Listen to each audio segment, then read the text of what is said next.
Hello, everyone. Today we are excited to have Hamideh Zakeri, a well-experienced uh, individual in the biotechnology and the related industry. Without further ado, I let her to introduce herself and talk about today's topic. Thank you very much. Oh, well, thank you, Professor Hadi. Hello. I am humbled that you invited me to your class to share my experience and talk about energy and analytics, data analytics. So it's a pleasure to be with you today. So do you all see this slide about me? No, please click on the second slide. I did. You don't see it?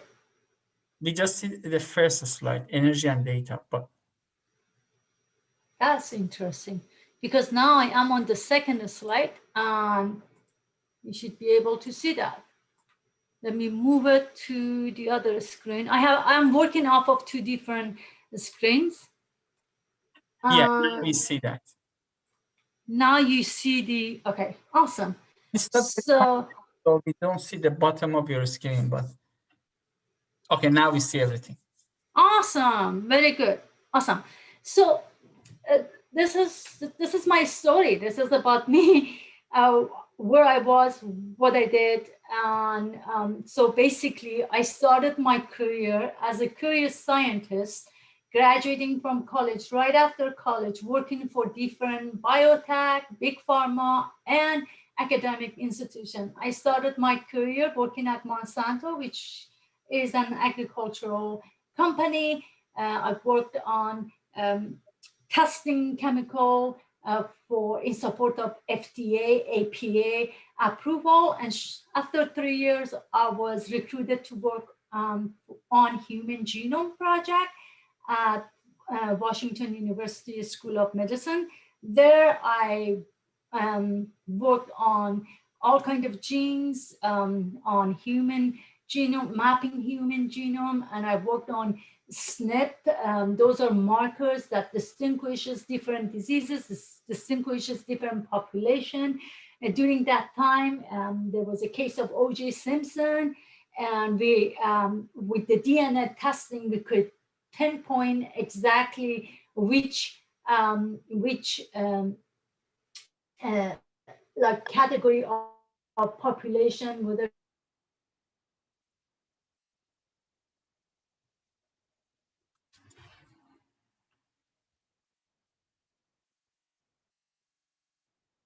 been a pioneer in the field. For TV, radio, he was declining all of them.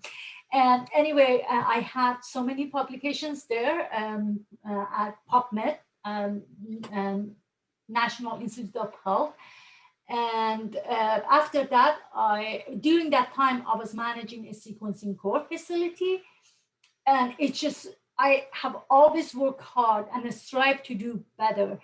So it was a natural move for me to pursue my MBA. So I went back to school at WashU MBA school and finished my studies while working full time and taking care of my son as a single mom. And then I was recruited back to Monsanto, but this time on a pharmaceutical sector, and we worked on Celebrex before it became public, available for the public. So the Celebrex was a hot commodity. Pharmacia came, bought us, and then Pfizer wanted to get a piece of the pie. So Pfizer came, bought us, and then Monsanto split as a agricultural company, and Pfizer stayed as a pharmaceutical. And then later on, Monsanto was purchased by Bayer. So during this time, after my MBA, which was right after September 11, the job prospect was not good for MBA graduates. I was making more money at my science position, so I continued science. I did some sales, but I went back to science and worked at Sigma Aldrich.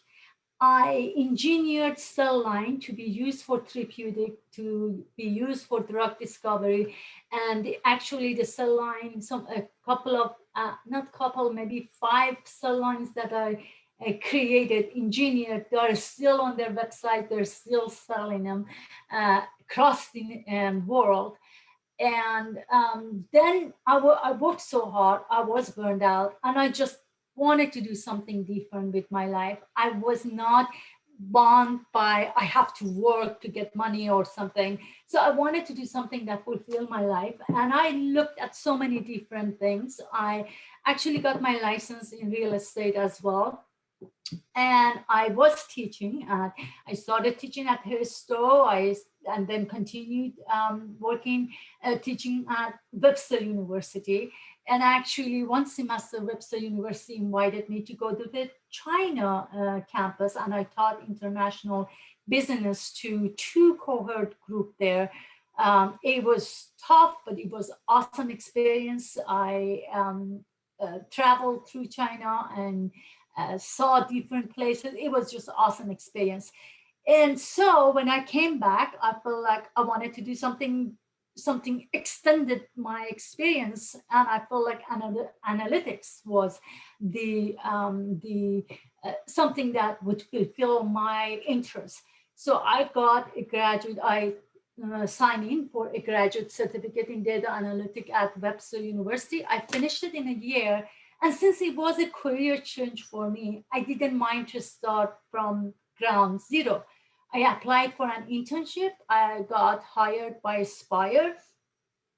Very nice company, very nice people. I can tell you, I have been, all my experience have been so awesome ever since I started. My internship project blossomed.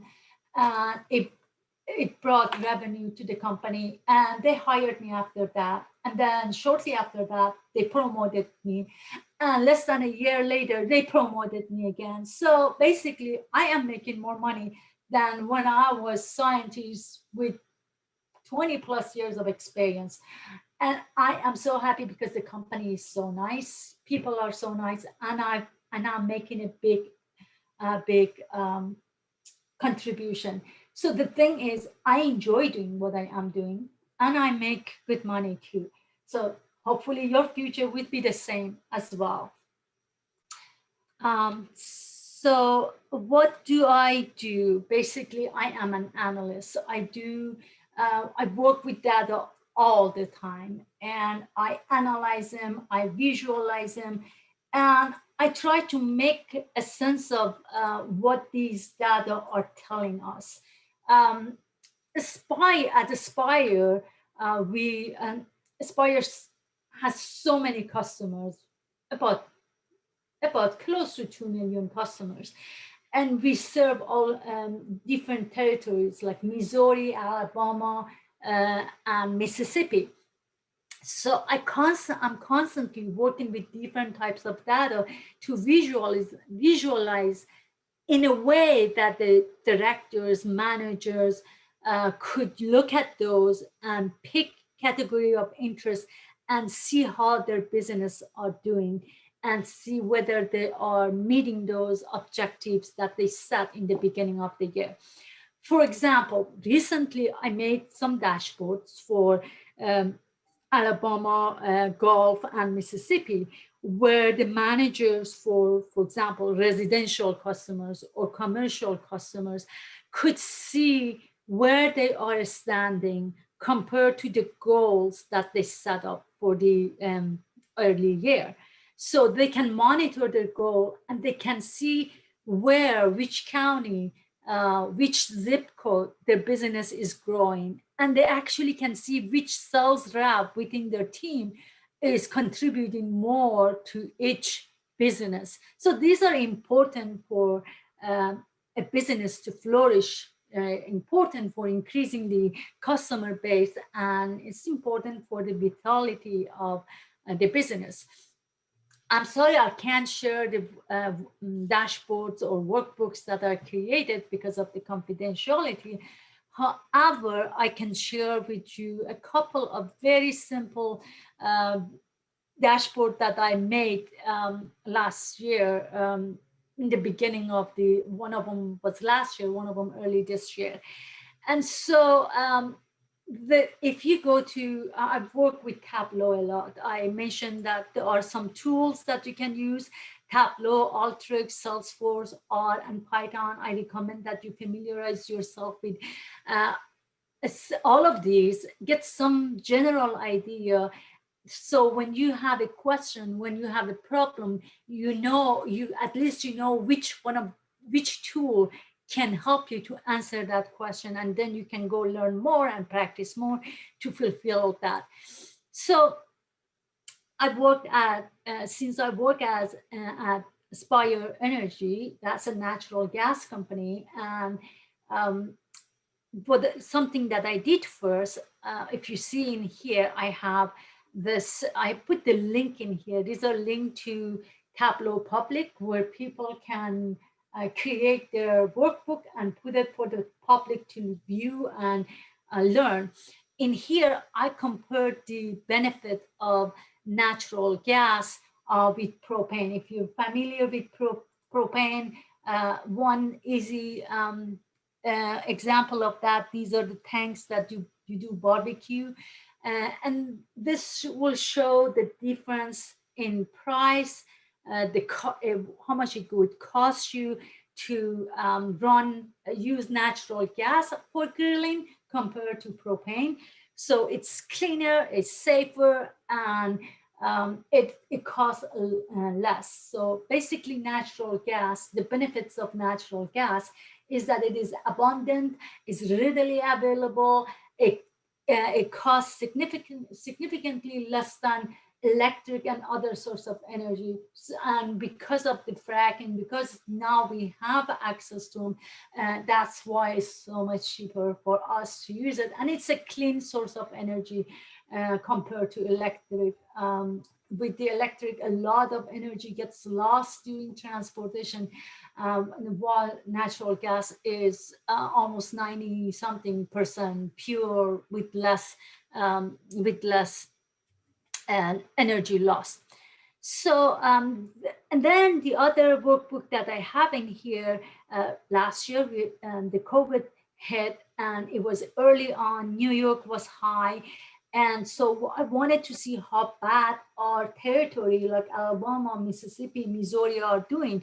So I created maps of the states that we serve our customers, and kind of monitor the cases and the mortality among the population in those states. I included a map, I included the line graph, and I did that for a while. This was my first one, which I did in March.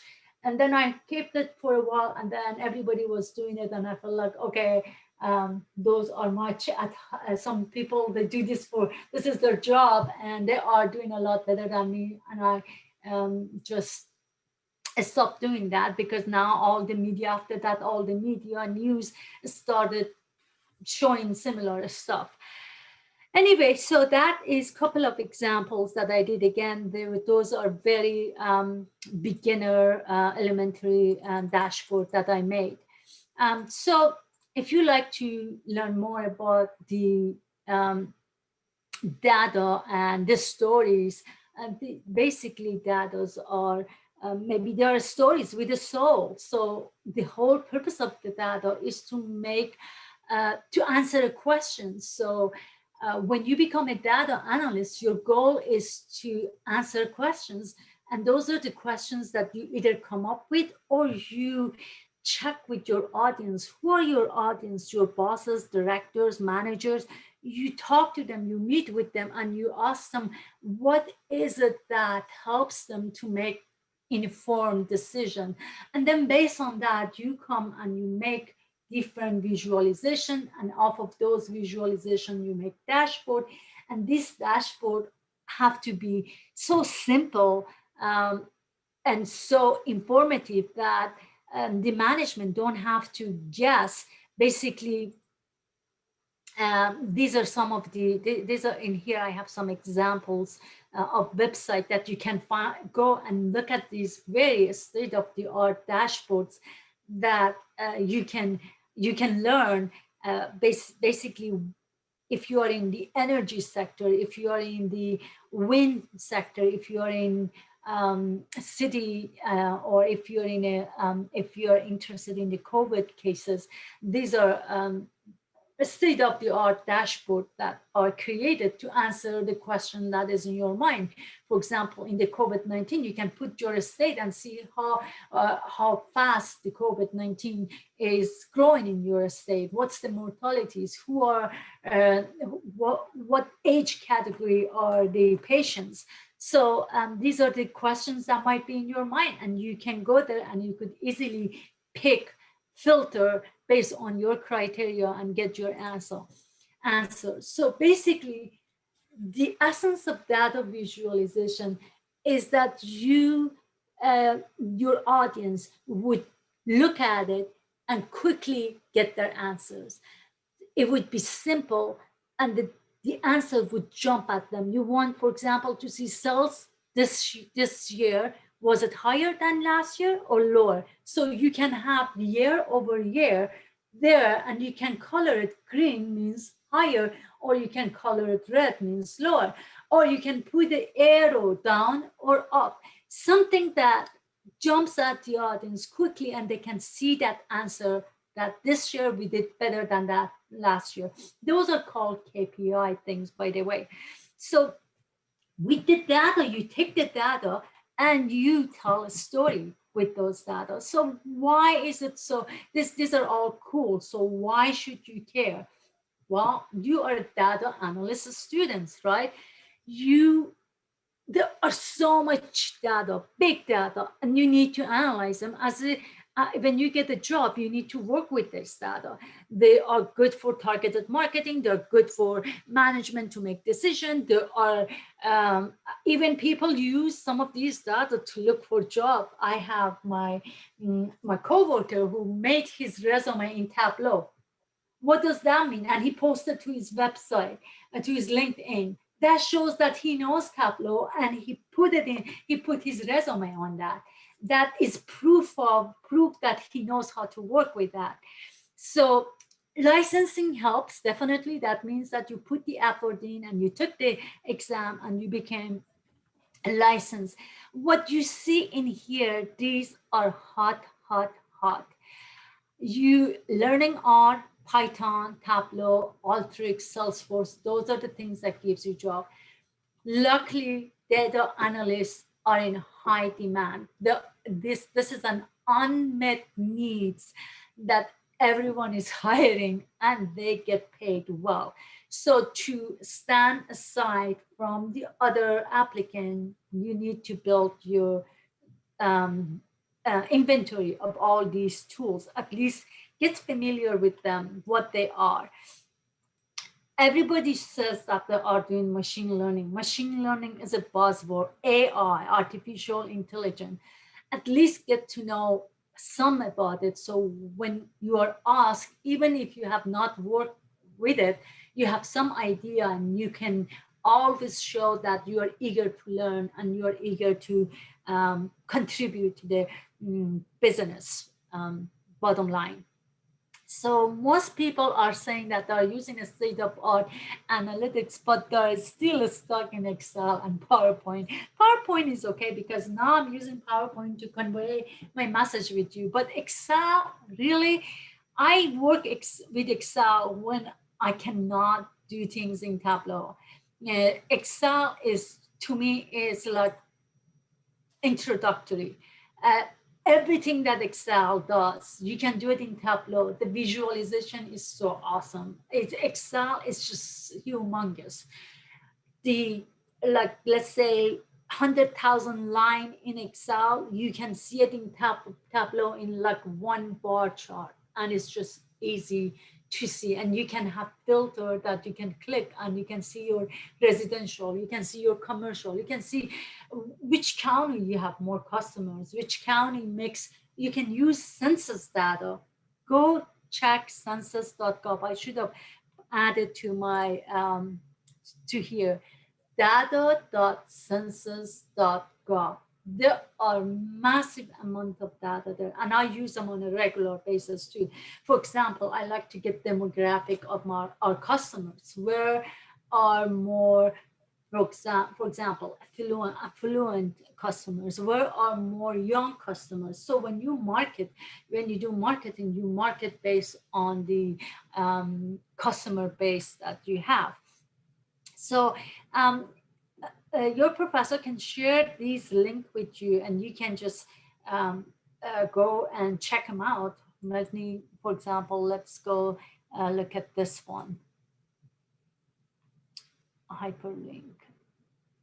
Open link. Open link.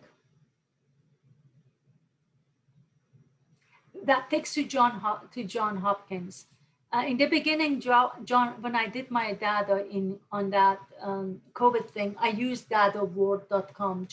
John Hopkins hadn't come up with this dashboard yet. But this is so interesting. You can see the world in here, and you can filter. These are the cases for all the world. I think you need to, again, click on share so they can see the John Hopkins on your screen. Oh, I have to share it again. If I share this, then I would lose the, okay, so let's see. Let me go back to the Zoom and see if I can share this one. Zoom. Okay, so now I lost my sharing capability. Anyway, you have the link. You can go to the link and you can check it out yourself. So basically, then what do? I feel like I'm an analyst, and I tell a story. I take the data, I clean the data, I visualize them, and I tell a story with those data, because the stories are much easier to follow, to understand. So that was my talk for you. If you have any question, I'd be happy to entertain those questions. Okay, let me start my question until this, if the students have their own questions. So Sure. I saw that you mentioned some tools for our students to learn that are basically very good in job market. So right now, our students are very good in Python. They know Tableau, Excel, PowerPoint. Do you think does it worth if they spend time to learn R and the other tools that you mentioned? Python and R are awesome because R is public, it's free. You don't have to pay to learn it. And there are so many sources. Like when I teach at Webster University, students can get access to a lot of these free, because university has license with, for example, Tableau and Alteryx. As a student, you can have those for, my student could have them for free for the whole semester, and you can learn it that way. If the university doesn't offer Tableau for free to you, or Alteryx for free, you go sign up, and you can sign up for 14 days free of charge. And in 14 days, if you commit, you learn a lot. Like, I don't know if your university has agreement with lynda.com. I think Linda is purchased by LinkedIn. LinkedIn, yes. And as a professor, I have access. I'm not sure if the students tried or not, but right, students have access to them too. They are free. Most likely, they also have free access. Right, that, and there are courses that you can take. Like I myself took the predictive analytics last year with Udemy, and that was awesome. It cost me just $11 or $12. And it was just, I learned so much. I wanted to do predictive on Tableau, and I learned tons that I didn't know before. It was just awesome. $12, I felt like it was a lot, it worth a lot more than that. And sometimes Stanford and Harvard University offer courses are free, and you have to watch for them, because those are the courses that they cost a lot, but they open it to first come, first serve. the first like 100 people or 200 people, they can get in free. So you might want to get on their distribution list and learn those that AI or Python are definitely, you should add them to your list. Tableau is awesome. Tableau and Alteryx is just, I know Tableau now. The more I learn, the more I feel like I don't know enough. So, but since last year, I have learned a lot and I have made a lot of visualization too. So basically, you have to start from somewhere, and don't be worried if you start from nothing. That's what I did. After 25 years in the scientific field, I started from scratch, and I was not shy to start as a intern. And the first day of my internship, everyone was like perhaps 20 years younger than me. And that didn't intimidate me, because that's something that I decided to do, and I wanted to put all my eggs in one basket and do the best. They tell you that burn the bridge means you can't go back. This is it. You have to do your best, and it was stressful in the beginning for me, because I'm a high achiever. I like to deliver, and I was worried that this is a different field. But if I can, and in the beginning, the first week or two was very stressful, and after that my project started blooming, and it was just awesome, and it just picked up, and it was a fast speed after that, and it was very fulfilling. So I think you chose analytic field. That's smart, because the market is hot, the demand, and these data that generated zillions of them every day, every second, we need to make sense of them. And with these tools help us to find a needle in the middle of a haystack. That's the beauty of it.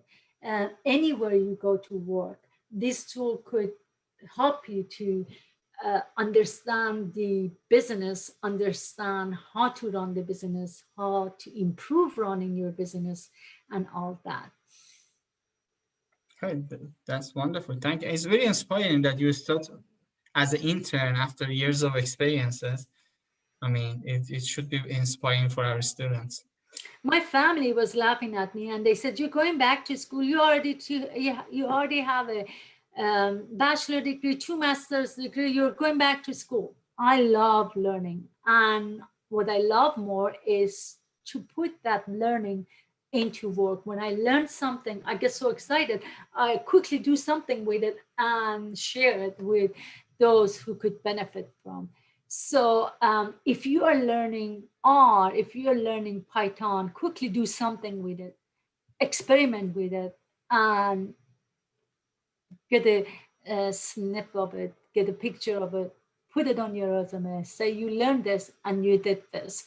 I don't make my resume, I'm every day, constantly I'm being recruiters are calling me, writing me, especially recruiters for Pfizer, because I worked at Pfizer, I worked at vaccine, and they keep wanting me to work there. And I feel like I've been there, I've done that. This is a new field for me, and I'm not interested in looking for a job. I'm happy where I am. I'm content. So I'm not gonna risk changing job for better pay, perhaps, and lose this opportunity that I have working with such nice people, such nice company. Yeah. Wonderful. So other students, if you have questions, please go ahead. Also, there are some students who are listening who would see your presentation later because it's like midnight or in the Oh local yeah. time. So Yeah.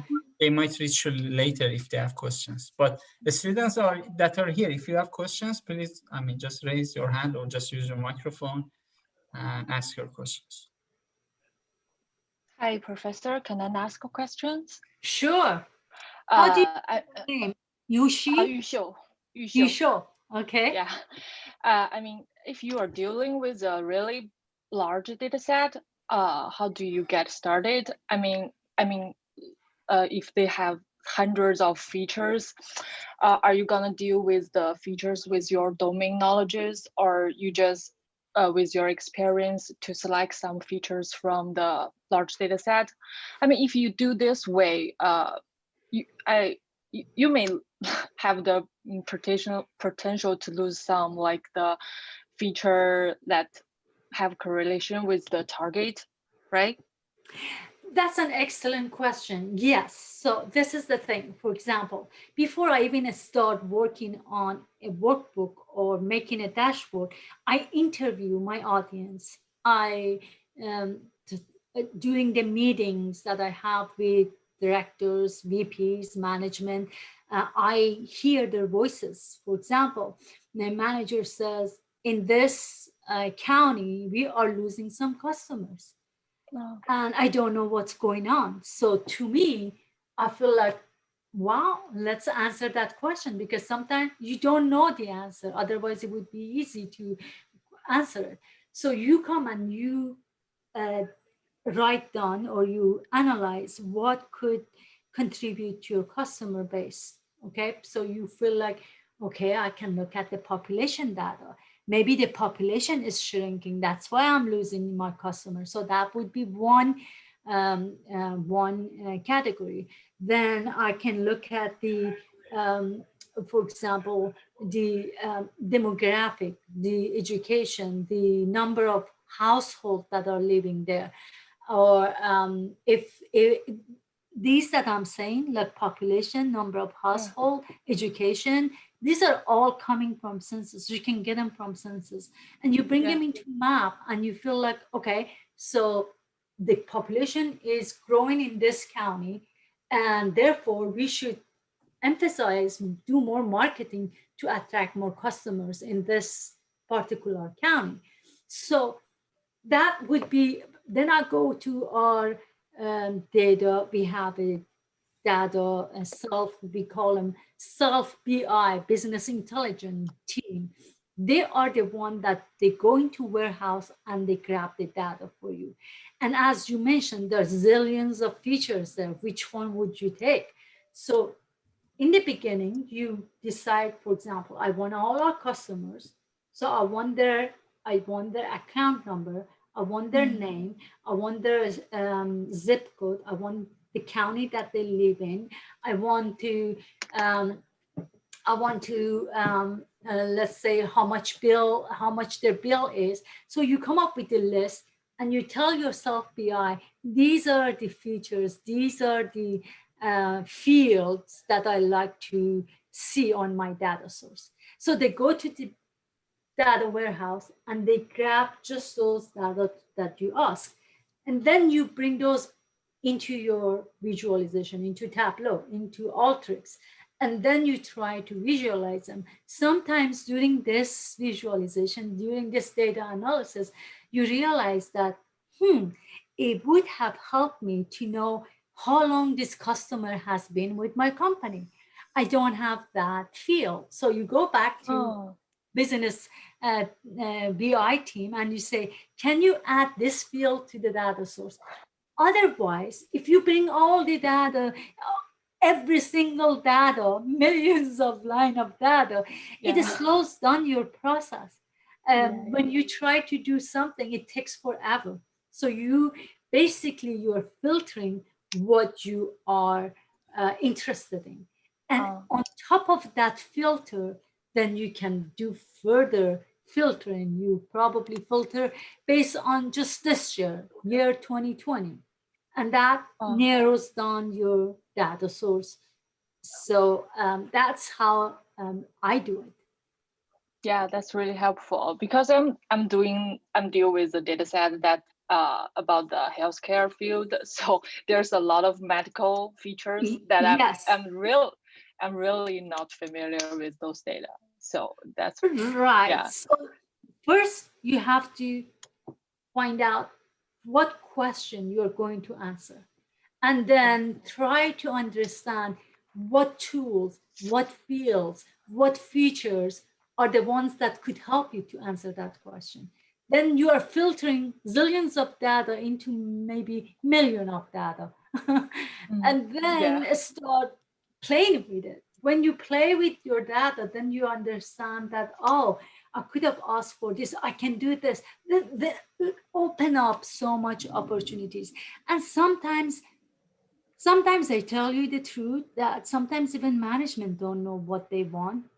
As a data analyst, working with data so much, you get insight into your data.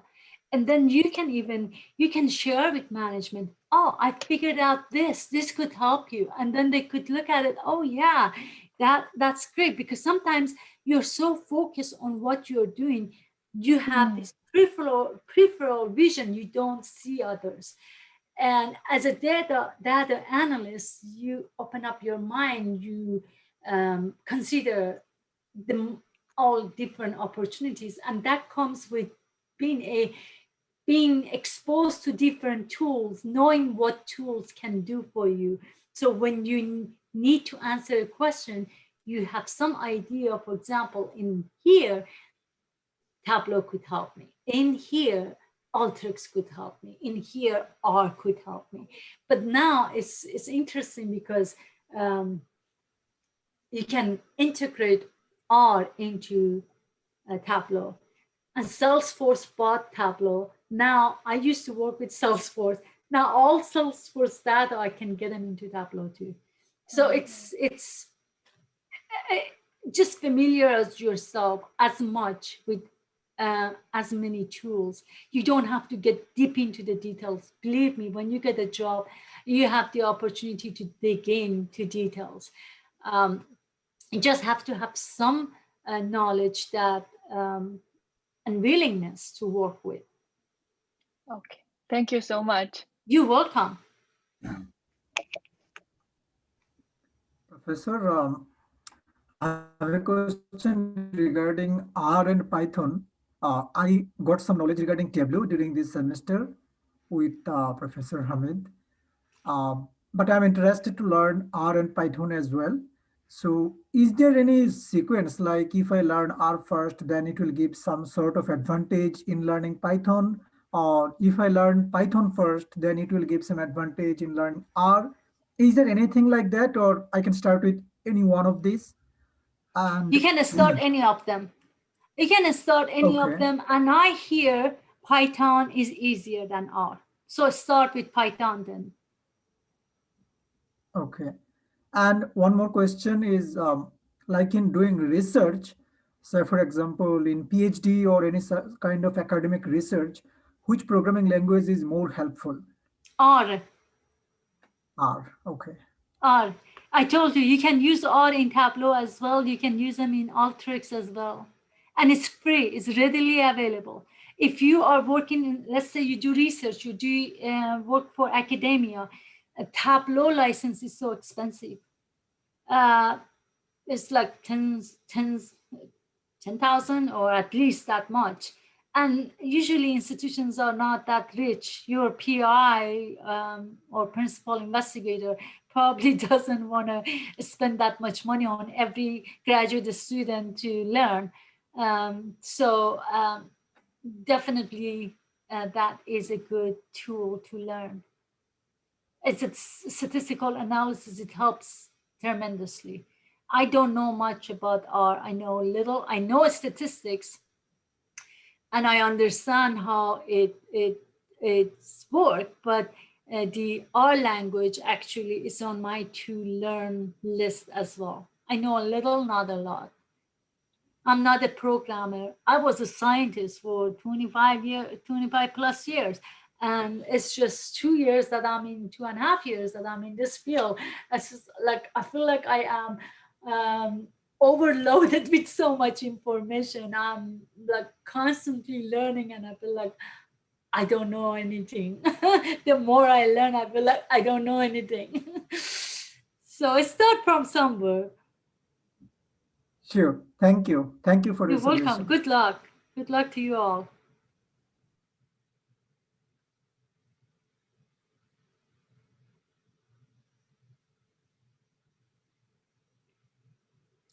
Okay. Is there any other questions?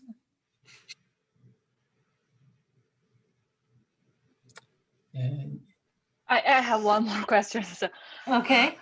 So I mean, if you are concerned about the relationship with the features and the target, how many features you are going to do the visualizations? I mean,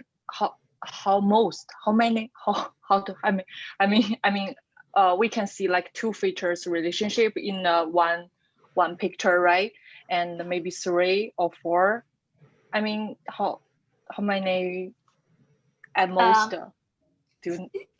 Again, it depends on how many of them can answer your question. I have, for example, in the Tableau that I use on a daily basis, a Tableau data source. I have one data source that has just 6 fields, and I have one data set that has 40 fields. And sometimes there are some fields that are not there, but you can create them. For example, you can create calculated field. You can, for example, you want to see what percent your business is growing from last month. Then you can write a calculation for it. Or you can use the predefined table calculation and pick from already predefined calculation, like for example, average, sum, or running total. So sometimes your customer number is there, but then you can write a calculation, the count of your customer. So you get the count. Some features might not be there to begin with, might not be there ever, and you create them yourself. If they're missing and you can create them, that's what you do. But I have, again, depends on how you want to answer a question. I have workbooks that has 50 fields. I have workbooks that they have like 10 fields. That's all I need to answer one question for a director, 10 fields. Okay, thank you. You're welcome. And sometimes, I don't know if you're familiar with Tableau, you can filter them up front, so it reduces it speeds up the process. Yeah. Okay. For example, I have data we have been serving customers since, I don't know, 150 years ago. So we have data there.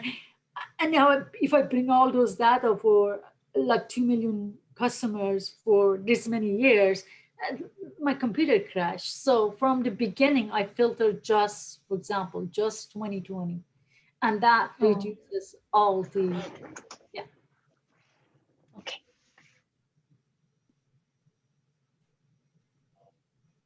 Cool. Awesome.